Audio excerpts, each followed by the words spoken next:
बुढ़ापे का सहारा बेटा या बेटी।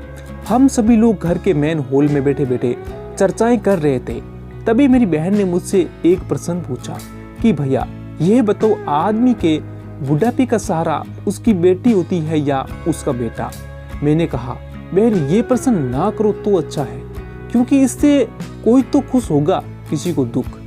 तो अन्य सभी लोग जिद करने लगे, नहीं नहीं ये बात तो बतानी ही पड़ेगी, वह भी विस्तार से।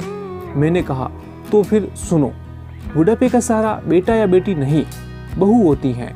जैसे कि लोगों से अक्सर सुनते आए हैं कि बेटा या बेटी बुढ़ापे की लाठी होती है, इसलिए लोग अपने जीवन में एक बेटा या बेटी की कामना जरूर रखते हैं ताकि बुढ़ापा अच्छे से कटे।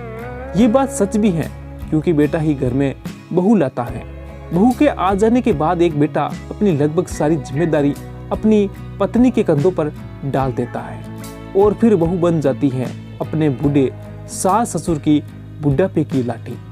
जी हाँ, मेरा तो यही मानना है, वो बहू ही होती हैं जिसके सहारे बूढ़े सास ससुर अपना जीवन अच्छे से व्यतीत करते हैं। एक बहू को अपने सास ससुर की पूरी दिनचर्या मालूम होती है, कौन कब कैसी चाय पीते हैं, क्या खाना बनाना है, शाम में नाश्ते में क्या देना, रात को हर हालत में 8 बजे से पहले खाना बनाना। अगर सास ससुर बीमार पड़ जाए तो पूरे मन या बेमन से बहू ही देखभाल करती हैं। अगर एक दिन के लिए बहू बीमार पड़ जाए या फिर कहीं चली जाए तो पूरे घर की दूरी हिल जाती है।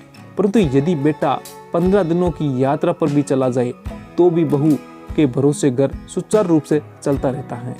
बिना बहू के सास ससुर को ऐसा लगता है जैसा उनकी लाठी ही किसी ने छीन ली हो। वे चाय नाश्ता से लेकर खाने के लिए छटपटा जाएंगे, कोई और पूछने वाला उनके पास नहीं होता, क्योंकि बेटे के पास समय नहीं है, और अगर बेटे के समय मिल जाए तो भी कुछ नहीं कर पाएगा, क्योंकि उसे ये मालूम ही नहीं है कि माँ बाबूजी को सुबह से रात तक क्या क्या देना है, क्योंकि बेटे के चंद सवाल है और उसकी जिम्मेदारी खत्म।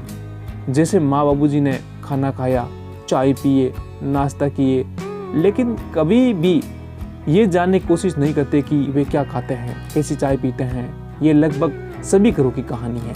मैंने तो ऐसी बहुएं देखी हैं जिसने अपनी सास की बीमारी में तन मन में सेवा करती हैं। इसलिए मेरा मानना है कि बहू ही होती हैं बुढ़ापे की असली लाठी। लेकिन एक बात और सच है कि आप में भी अक्ल होनी चाहिए कि हर वक्त मेरा राजा बेटा, मेरी रानी बेटी की रट छोड़कर मेरी अच्छी बहू रानी रट भी लगानी चाहिए।